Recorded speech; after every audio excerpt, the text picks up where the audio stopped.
In the 18th century, a woman was born whose life would be filled with hair-pulling, heartbreaking, and infuriating events. If a person suffers tremendous pain in this world, death might be considered a kind of salvation, but even her death did not become a rescue. Her lifeless body continued to be used for a century. Was her crime simply being born with unusually large hips and sexual organs? This week I am here with the story of Sara Baartman. Enjoy. Sara, also known as Saartjie Baartman, was born in 1789 in the Gamtoos River Valley of South Africa. She was from the Griqua tribe, considered one of the first indigenous tribes of South Africa. When she was only 2 years old, she lost her mother. Her father, who raised cattle, also died around the same time, during a conflict that broke out in the colonial struggle between the English and the Dutch. Sara was still a child. At the age of 14 to 15, Sara married a man from her own tribe, and from their happy marriage they had a child. But their baby died shortly after birth. While the young couple was trying to cope with this pain,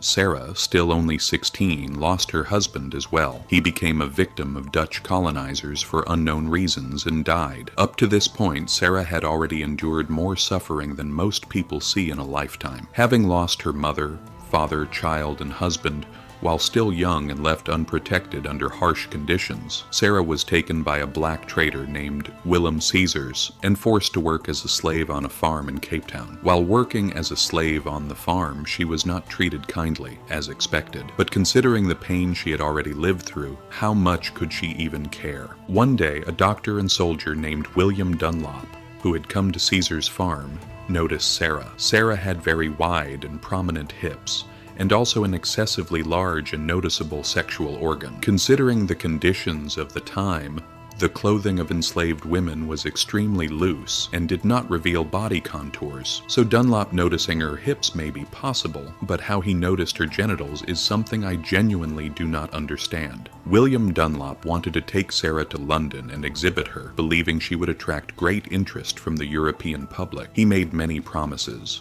telling her that she would be the subject of scientific research, that she might become rich and famous. He tricked the poor girl with these promises. Sara believed these promises and set off for London with Dunlop. Of course, a contract had been made between her owner, Caesars, and Dunlop, and even though Sara was illiterate, they made her sign it. Since slavery had technically been abolished in London, the contract stated she would work as a domestic servant, could be exhibited for entertainment, and could return to her homeland after 5 years with the money she earned. At least, that was what she was told. She could never have imagined what she was about to live through. Most of what she was told was a lie, and Sara would remain a slave for the rest of her life, even after her death. Thus, at age 21, Sara was brought to London. At first, as Dunlop had said, she was indeed examined and researched by doctors and scientists of the time. But about a month later, her first exhibition took place in London's Piccadilly. She was subjected to insults, harassment, and disgusting attention from the public. The physical features that attracted Europeans were, in fact, believed to be caused by a condition known today as steatopegia. This condition was common in her tribe and seen as a tribal characteristic. The women in her tribe naturally had large hips and sexual organs, but Sara's were more extreme than the others, which made her stand out even more. Sara was dressed in a tight-fitting outfit that clung to her body and decorated with exaggerated makeup and accessories. She was made to dance. Most of the time she wasn't even dressed. Only her makeup and jewelry were applied, and she was exhibited nearly naked, enduring endless insults and harassment. This continued for 4 years, and understandably, Sara did not treat herself well during this period. Hoping to dull the pain, she began drinking alcohol. As the shows continued, Europeans who loved giving nicknames gave Sara one as well, the Hottentot Venus. Hottentot was the name Europeans used for her tribe, and Venus, the goddess of love and desire, was used mockingly because of the size of her hips and her genitalia. Some compassionate Europeans found Sara's exhibition inhumane and believed she was being held against her will, so they filed complaints. The group was taken to court. They showed the contract Sara had signed, and Sara testified that she was not forcibly held. But how free or comfortable comfortable she truly felt while giving that statement is something we cannot know.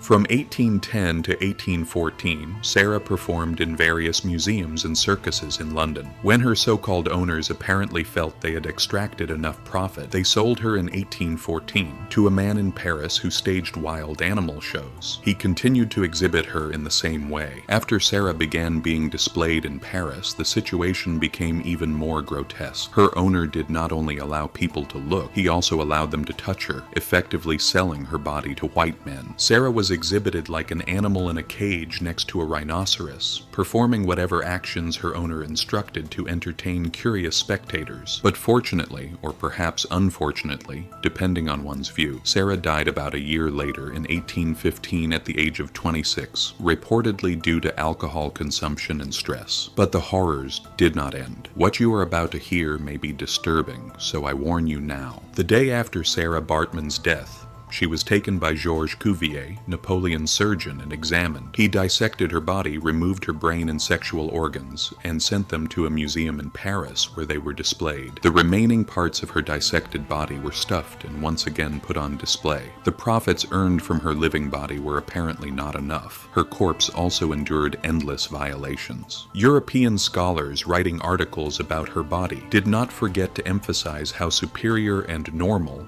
their own race supposedly was. After some time, discussions arose about returning Sara's remains to her homeland, though not much was done and the issue was dropped. In the early 1950s, Sara's tribe remembered and requested her body from France. France refused, saying that all artifacts displayed in French museums belonged to France. Years later, when Nelson Mandela became president of South Africa following the 1994 elections, he raised the issue with the visiting French president, but even then nothing was resolved, and the topic closed once more. Sara's tribe appealed again to their government to reclaim her remains. They even held protests and convinced the Minister of Culture to support them. In 2000, the minister formally requested Sara's remains from France, but again they received a refusal. I know you're probably angry, just like I was, thinking, how can this still be happening? So, was Sara's body ever returned? Yes. How? Through a poem. A writer named Deanna Ferris, who came from the same land as Sara,